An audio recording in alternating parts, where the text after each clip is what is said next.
Hello నేస్తామ్స్. ఫెస్టివల్‌లో last day అయిన కనుమకి మా తాతయ్య, నానమ్మకి పూజ చేసి మా జర్నీనైతే స్టార్ట్ చేశాం. ఎక్కడికనుకుంటున్నారు? మా తాతయ్య గారి ఊరికి. చుట్టూ ఉన్న నేచర్‌ని చూస్తూ మా జర్నీనైతే ఎంజాయ్ చేశాం.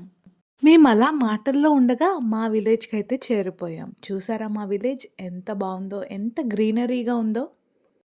కాంక్రీట్ వాల్స్ మధ్య కమర్షియల్ ఏరియాస్లో బతికేస్తున్న మనకి ఆ ధాన్యపు రాసుల్ని, వరి కుప్పల్ని, పచ్చటి పంటల్ని చూస్తుంటే ప్రాణం లేచొచ్చినట్టు అనిపిస్తుంది కదా.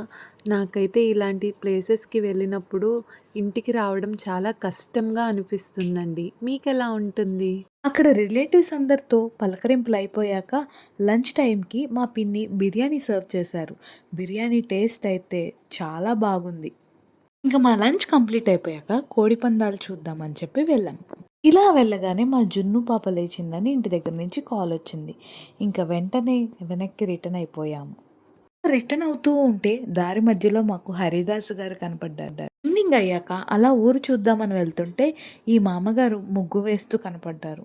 ఆమె అంత పెద్ద వయసులో కూడా ఆమె ముగ్గు వేయడం చూసి చాలా ముచ్చటగా అనిపించింది. ఎంతైనా అప్పటి జనరేషన్ వాళ్ళకి చాలా ఓర్పు ఎక్కువ కదండీ! ఇంక దారంతా మా అక్కలు ఇద్దరితో మాట్లాడుకుంటూ చీకటయిపోయింది కదా అని చెప్పేసి ఇంటికి రిటర్న్ అయిపోయాం. ఇంక దారి మధ్యలో ఈట్ స్ట్రీట్‌లో లైట్‌గా ఫుడ్ తినేసి ఇంకా ఇంటికి రిటర్న్ అయిపోయాం. సో, మా లాస్ట్ డే ఆఫ్ ఫెస్టివల్‌ని ఇలా ఎండ్ చేసాం. మీరెలా సెలబ్రేట్ చేసుకున్నారు? కింద కామెంట్ చేయండి. Do like, share and subscribe.